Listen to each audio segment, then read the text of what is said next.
It's Glenwood. Okay, we're doing this. When you think about growing up in Tokyo, right? What are your earliest, fondest memories?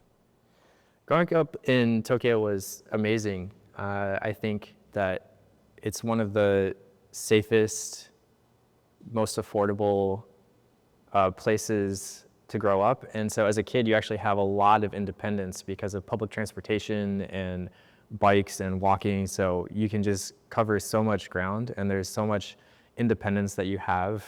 And I think that that's very different than a lot of other places. You just have a lot of autonomy as a kid in that society. And I think that that's one of my favorite parts of growing up there.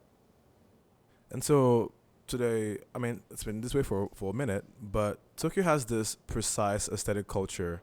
How has growing up there shaped your sense of design?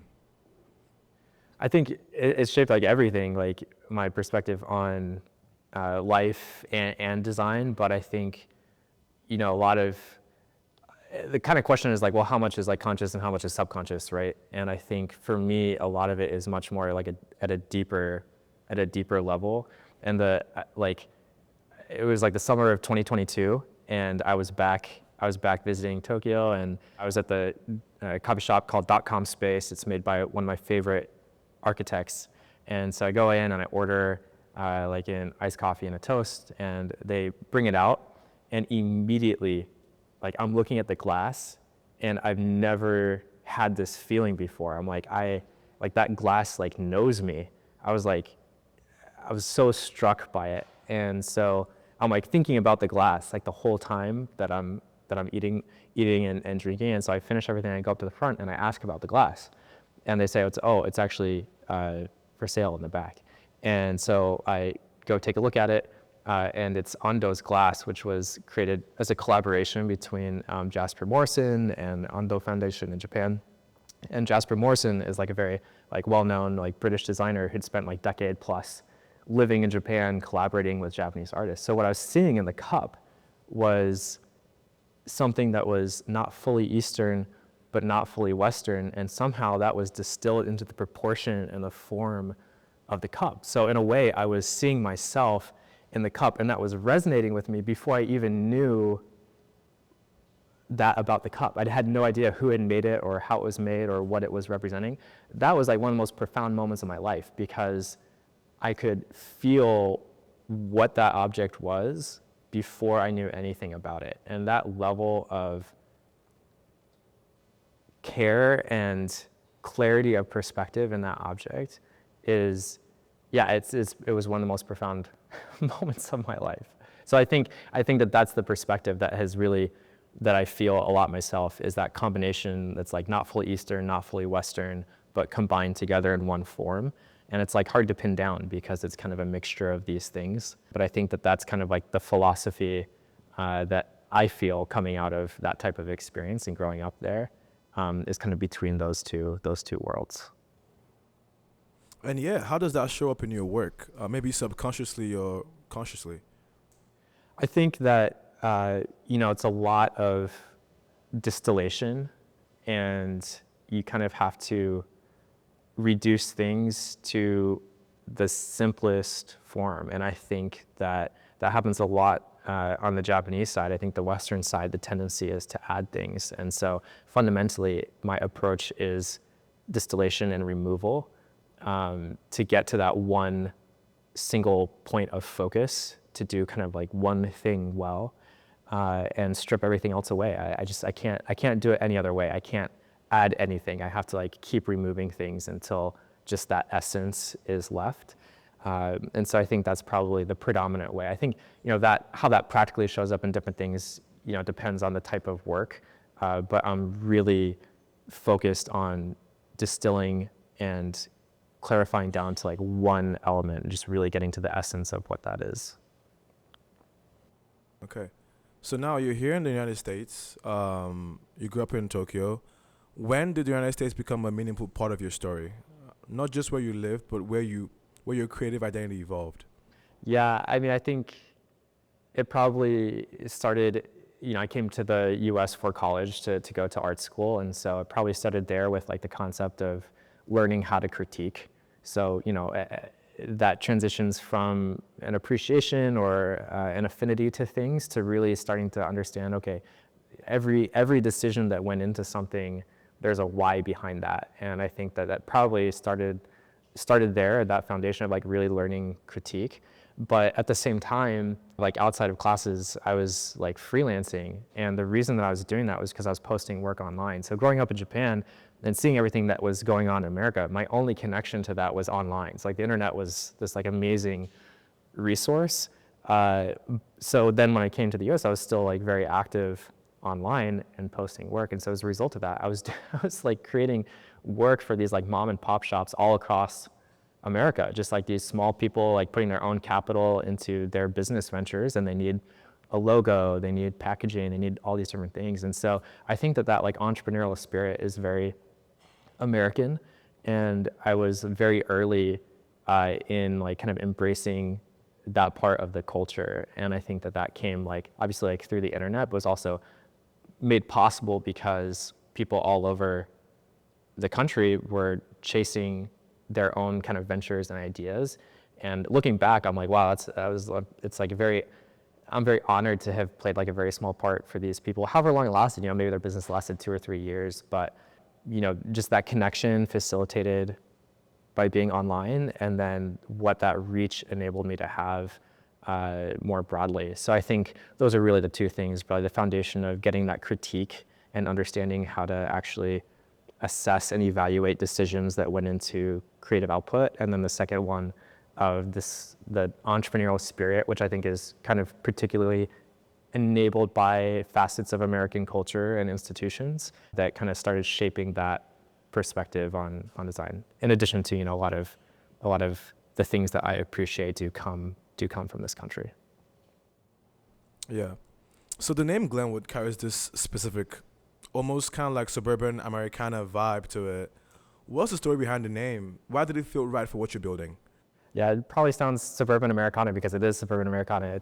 Glenwood is the name of the street of my first apartment in California. But I'll tell you why that's like actually significant. So growing up in Japan, I was always like really jealous of like NBA players and rappers that could like claim a local identity and had so much pride in the specific place they were from. So I had like the And One mixtape volume 8 like area codes, and then like they went and like interviewed the players, at their hometown, and like why did they play a certain style? It's because they all attributed that to like because it was like the place that they grew up, and like different attributes of the people and the elements of that place. They said that that's why they play a certain way, and I found that like super interesting. Same thing in like if you look at history of hip hop and rap, the South or West Coast, East Coast, like they developed these styles that were all unique to those places that they were. And so for me, where I couldn't fully claim the place that I was from, I really kind of was like, oh, that would be nice to kind of be able to feel that amount of like pride from the place that you're from. And in Japan, you don't have like street names. So like it's like not quite the same situation. And so when I first moved to California, I was 21 years old. I didn't know anyone, and I got connected to who would become my roommate at Glenwood. His name's Jalen. And we're like splitting a room for like $600 a month. And there's like this particular time in our lives where we're both working really hard on getting to kind of the future that we wanted to get to. And we became very close friends. He's basically like a brother to me. And, one of the few people I'm still texting like every day. And that time that we shared at that place really became about, deep relationship, like really good friendship, and working hard in pursuit of future success and vision. And I think that spirit is like true. It's like the essence of Glenwood, right? Is like the people and the work. And so that's why I kind of chose to name it after that. So I had a kind of like a few nice like callbacks to those meanings. It is very American. Like the translation of that like works like terribly in Japanese. So it is very American, but I think that it kind of captured that like feeling of the people and the work, and I want those two things to always be like a continuous through line for as long as what I'm doing. Interesting. So now Glenwood is in its early stages. Earlier in the year, you dropped the Tech and Culture report, which spoke to what I think was the thesis behind Glenwood. So I guess I'm gonna ask you this: what is Glenwood? Like, is it a design firm, a creative studio, a fashion brand? Like, what is it? I think like the simplest way to describe is I would say that Glenwood is a feelings company. And so I think you strip client, product, like whatever it is away. And what I'm really always trying to create is a feeling. And that varies per project, per product, all that. But I think at the end of the day, it's a feelings company. And so it kind of has to start with identifying what are we, what feeling are we trying to evoke and what feeling are we chasing?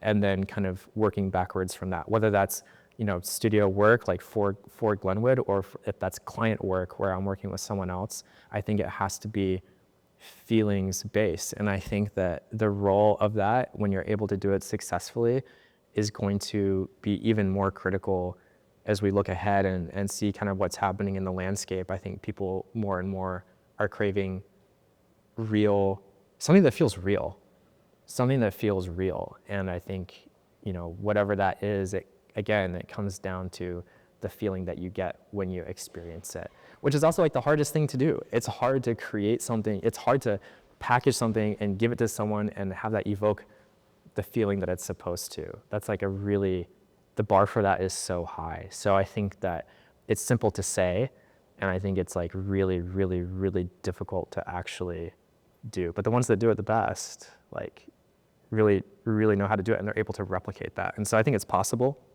I just think it's like really hard, but I can't think of anything else that's like worthwhile that's doing. Like it has to come down to the feeling, and that's like in a way, like the only thing that we can kind of use to guide or like trust what we're doing or where we're going or what we want.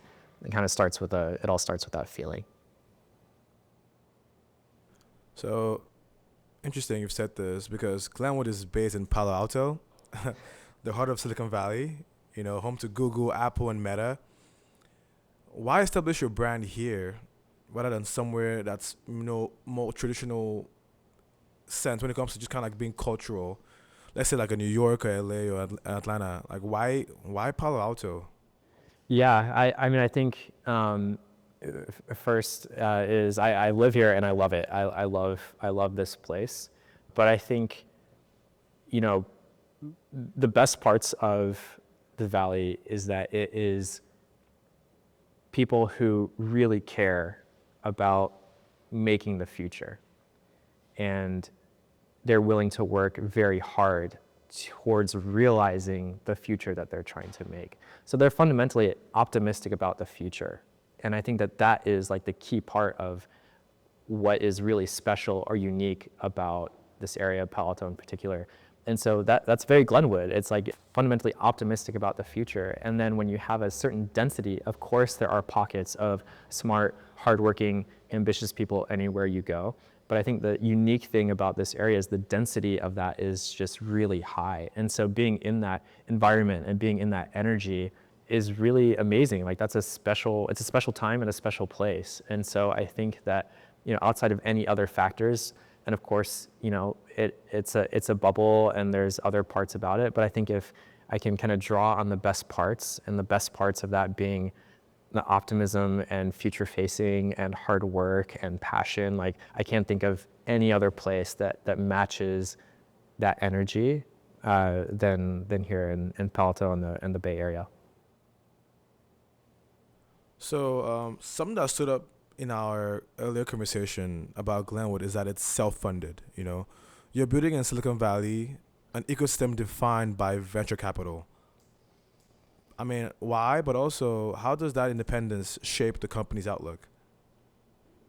I think, there's many different ways to build a business, and not every business needs to be venture backed. But I think that initially, out of conviction, I think it's very important to invest and allocate my own capital towards proving out what I actually see and hope for in terms of both the market for what I'm creating, but also just the ambition and scope and growth of what I'm creating. And so I think that, for me, it's very important to be able to articulate the perspective and the point of view that I want to put out.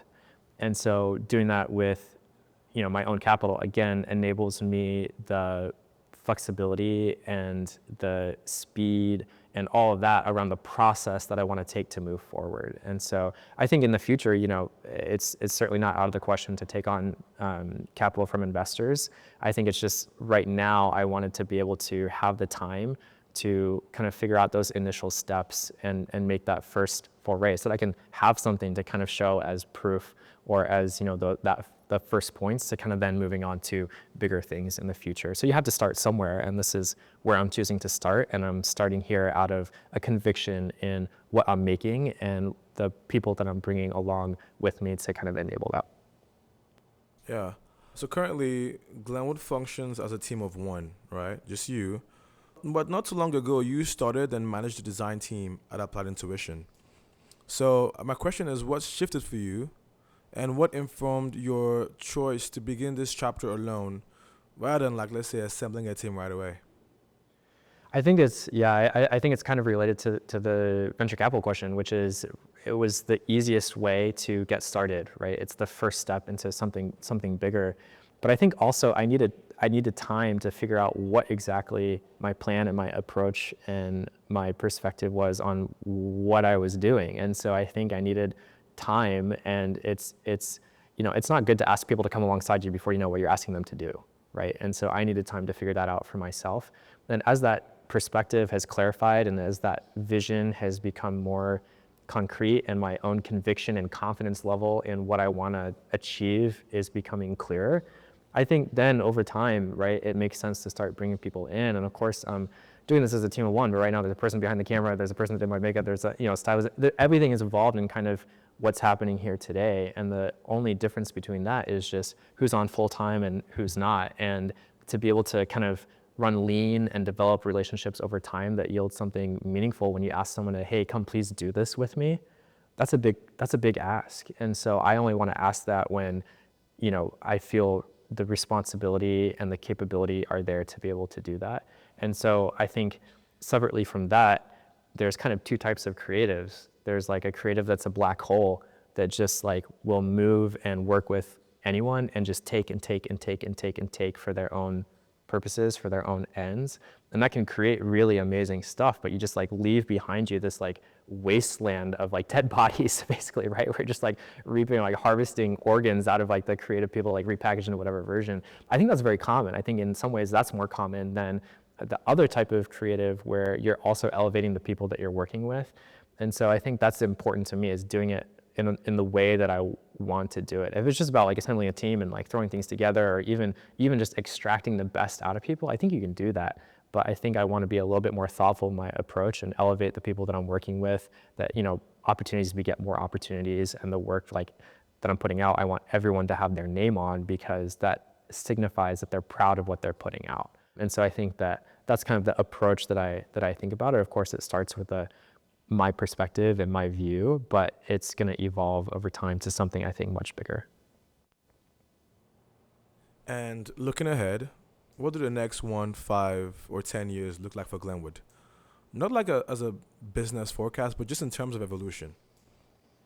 Yeah, I mean, I think in a lot of ways it goes back to the namesake, right? I think it's about the people and the work and the dedication to that. And so I think that will stay consistent. I think going back to the concept of Glenwood being a feelings company, I think that, when you think about one of the most effective ways to be able to evoke feeling, I think is in physical space.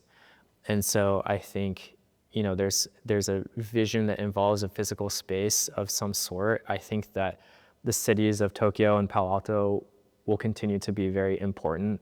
And I think that, what's being done, what you're seeing here today, will be small compared to what's happening 5 or 10 years in the future. But it's going to be the same stuff. It's going to be me. It's going to be the people I'm working with. And it's going to be the same core feelings that we're going after to be able to create. So I think that that's what will stay consistent. But hopefully, the other things will have a little bit more growth and stature, I guess, 5, 10 years from now. I think the number one thing is that nothing stays the same. Everything always grows. And so I think, I'm willing to grow at a rate that is pushed by the conviction. And however long that takes, it takes. I'm not in a hurry to get there, but I do have a lot of confidence in the vision. And, it's figuring out what are the steps to get there. But I think that those are the things that I see for Glenwood is feelings, people, the work, all that will be there. The manifestation of that will probably change over the course of the next several years. And to end, what feels non-negotiable as Glenwood grows? I think doing things the right way and, really being like luxury through and through, which means it starts with how you treat the people you work with and ends up with the end product that is not cutting corners. And I think one of the defining differences in like, if you're a feelings company, then margin is not your leading decision criteria, right? And so ultimately, I have to have faith that the pursuit of excellence and being able to tell the stories that are able to evoke emotion will be valuable enough to sustain a long-term business doing it in the exact way that I'm doing it right now. And I think that can be at times challenging to hold on to, especially when you're at the beginning of something and the future is completely unknown. But I know that I'll be able to look back and that those things will still be true because it's the only way I know how to work.